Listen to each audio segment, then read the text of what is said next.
बिस्मिल्लाहिर्रहमानिर्रहीम। लाखों करोड़ों दुरूदो सलाम मोहम्मद मुस्तफ़ा सल्लल्लाहु अलैहि वसल्लम और आले मोहम्मद पर। मैं हूँ उमर दराज गोंदल।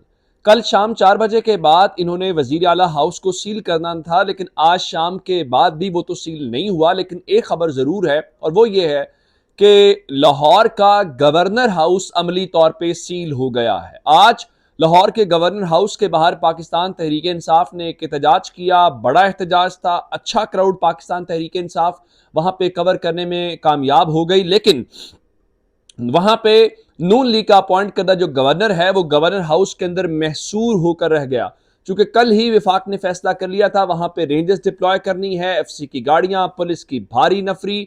और लग ये रहा था कि कहीं ऐसा तो नहीं है कि इन लोगों ने जो आज एहतजाज के लिए आए हुए हैं खान साहब के कहने के ऊपर, इन्होंने शायद गवर्नर हाउस के ऊपर कब्जा करना है और वो इतने डरे हुए थे तो उन्होंने खुद से ही अपने आप को सील करके अपने आप को उस हिसार के अंदर रख लिया, कोई लोग बाहर से ना आए।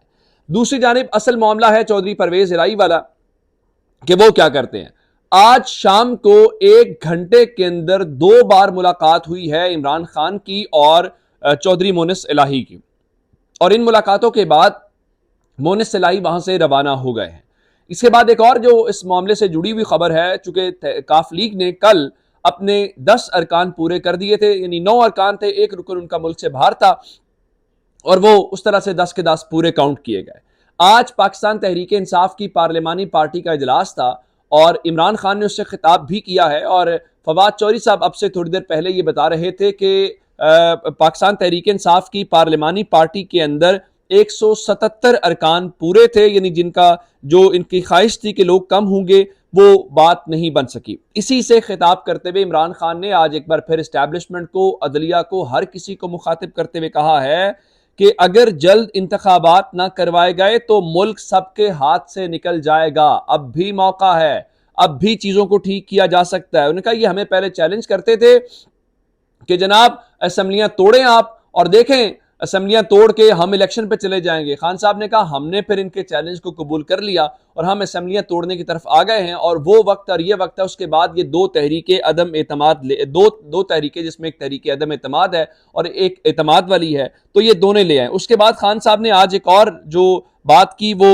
आप जानते हैं जनरल बाजवा के हवाले से कि जनरल बाजवा जो हैं वो किस तरह से इमरान खान बार बार उनको टारगेट करे, जिसके ऊपर चौधरी परवेज इलाही ने एहतजाज भी किया था। आज इमरान खान ने कहा, नाम तो नहीं लिया लेकिन एक शख्स कहा कि उसने हमारे ऊपर जुल्म सितम किया, हमारी पार्टी तोड़ने की कोशिश की। मेरे और उनके मुताबिक ये फैसला एक शख्स का था।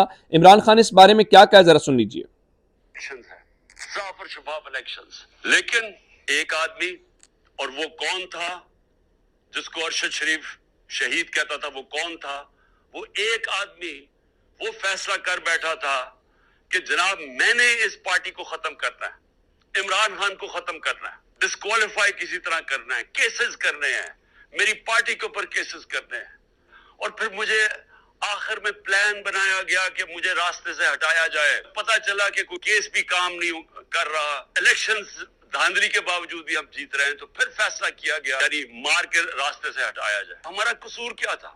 हमारा कसूर ये था कि हमें हटा के जो चोरों का टोला हमारे ऊपर मुसल्लत किया गया वो हम कबूल नहीं कर रहे थे और वो ये कौम कबूल नहीं कर रही थी। सारी कौम एक पैगाम दे रही थी कि हम इन चोरों के टोले को हम नहीं कबूल करते, ये इंपोर्टेड हुकूमत ना मंजूर है। और कौम ये भी कह रही थी कि देखे एक ही तरीका इसमें से निकलने। गुफ्तगू आपने सुन ली जिसमें वो बता रहे हैं एक शख्स के मुतालिक, और फिर वो बता रहे हैं खान साहब ने एक और बात की कि ऑडियोज और वीडियोस निकाली जा रही हैं और नजम सेठी बता चुके हैं कि वो ऑडियोज और वीडियोस कौन निकालता है। तो उनके मुताबिक सिर्फ ये है जी हम इनको कबूल कर लें, जो कि हम कबूल नहीं करेंगे।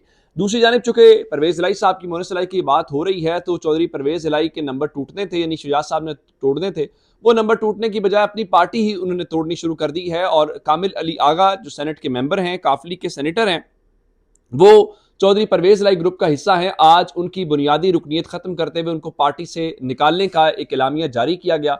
उसके साथ कहा गया कि हम ये मरासला भेज रहे हैं चेयरमैन सेनेट को और इलेक्शन कमीशन को, कि जिसका मतलब यह है कि इनको डी सीट कर दिया जाए, काफली के नहीं है। और सेनेटर कामिल अली आगा ने कहा कि तारिक बशीर चीमा के पास क्या इख्तियार है मुझे हटाए। यानी चौधरी शुजात इमरान खान के नंबर तोड़ना चाहते थे तो आपकी तो अपनी पार्टी टूटना शुरू हो गई है। चौधरी परवेज अली, मोनस अली तो तहरीक इंसाफ के साथ चले मिलके कुछ ना कुछ कर लेंगे और शायद सीटें भी निकाल लेंगे। आप ये सोचें कि आप पीडीएम के साथ रहते हुए क्या कर लेंगे, आपकी जेब में क्या है। आपकी जो पार्टी में 2-4 लोग हैं वो भी टूटना शुरू हो गए हैं। तो और काफली के सीट एडजस्टमेंट के हवाले से तो फवाद चौधरी साहब ने आज बताया है कि 2 राउंड्स हो गए हैं। और साथ ही उन्होंने एक और बात भी की है, जो नून लीग के लोग हैं उन्होंने कहा कि 3 से 4 एमपीएस के साथ उनकी इस वक्त बातचीत चल रही है। इससे आप अंदाजा कर लें कि सूरत हाल किस तरफ जा रही है। और जाते जाते दीगर खबरों की तरफ एक बेहतरीन खबर सुन लीजिए, आपको हंसी भी आएगी, पता नहीं आप कैसे कंट्रोल करेंगे। बिलावल भुट्टो जरदारी एक तो कहते हैं जी मेरे दौरों से पाकिस्तान को फायदा हुआ है, फिर वो कहते हैं कि मेरी मेहनत की वजह से पाकिस्तान फेटफ की ग्रे लिस्ट से निकल गया। जिस दिन कानून साजी हुई थी तो उस दिन बिलावल भुट्टो जरदारी मेहनत करने के लिए पार्लियामेंट से वॉकआउट कर गए थे। तो उन्होंने जो वॉकआउट करके मेहनत की थी, पाकिस्तान उससे ग्रे लिस्ट से निकल गया। बिल्कुल ऐसा ही इनको मुबारक मिलनी चाहिए। अब आ जाते हैं स्पीकर और गवर्नर के मैच के ऊपर। गवर्नर साहब ने खत लिखा और कहा जी मैं आपकी रूलिंग को रात को मुस्तरद करता हूं, आपने ये किया और वो किया। जिसके बाद आज स्पीकर साहब ने गवर्नर को जवाबी खत लिख दिया है और ये कहा है आइन के मुख्तलिफ आर्टिकल्स का हवाला देते हुए कि मेरी रूलिंग को आइन तहफ़्फ़ुज़ देता है और आप अदालत नहीं हैं, आप इसका फैसला नहीं कर सकते। और फिर ये कहा कि वज़ीर आला जो हैं, अगर एक मिसाल के तौर पर उन्हें इत्तेमाद का वोट लेना है तो इजलास बुलाए बगैर वो कैसे ले सकते हैं। और चूंकि इजलास चल रहा था तो आप अलग इजलास बुला ही नहीं सकते, आपने इजलास कोई इख्तियार ही आपके पास नहीं है, तो वजीर आला कैसे फिर इसका लेते। और फिर चूंकि स्पीकर इन्होंने कहा था जी कोई पॉइंट ऑफ ऑर्डर नहीं आया था तो आपने रूलिंग कैसे दे दी। उस पर उन्होंने कहा जी आर्टिकल 209A और 235 के तहत मेरे पास मुकम्मल इख्तियारात हैं, मैं जब चाहूँ रूलिंग ऐवान में दूं या चैम्बर में, वो वैलिड होती है। तो इसलिए आप गैर कानूनी इकदामात से बाज रहें, आपके वो अहकामात नहीं चलेंगे। और फिर उन्होंने कहा कि देखिए एक तो कल असेंबली नहीं टूटेगी क्योंकि तहरीक अदम एतमाद आ गई है और स्पीकर ने इसकी तस्दीक कर दी है,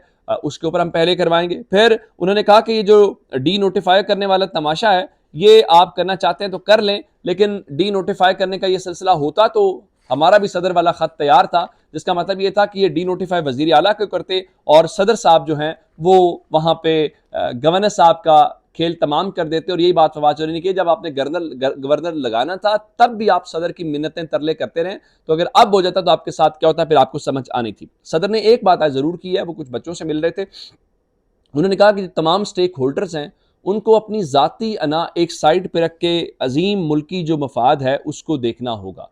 लेकिन जारी बात है ये मुल्की मफाद कैसे तय हो सकता है, ये मुल्की मफाद अवाम तय करते हैं, चूंकि अवाम सबसे अपर हैंड उनको हासिल होता है, उनके फैसले इंपॉर्टेंट होते हैं।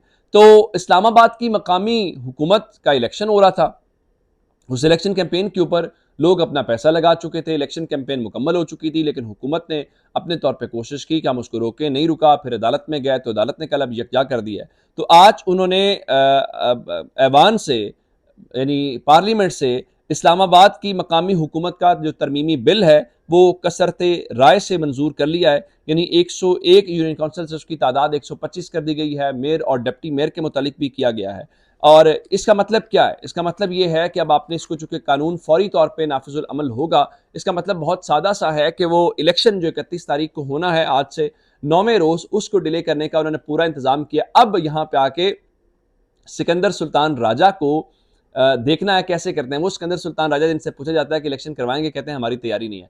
यहाँ तो तैयारी है, यहाँ तो आपने शेड्यूल जारी कर दिया, पोलिंग डे मुकर्रर कर दिया हुआ है और आपको नून लीग की हुकूमत ने इस तरह से किया है। तो अब इलेक्शन कमीशन ऑफ पाकिस्तान क्या करता है, अदालत जाता है, अपने इख्तियारात इस्तेमाल करता है, इससे आपको उनके किरदार का बहुत अच्छे तरीके से अंदाजा हो जाएगा। अपना बहुत सारा ख्याल रखिएगा। खुदा हाफिज।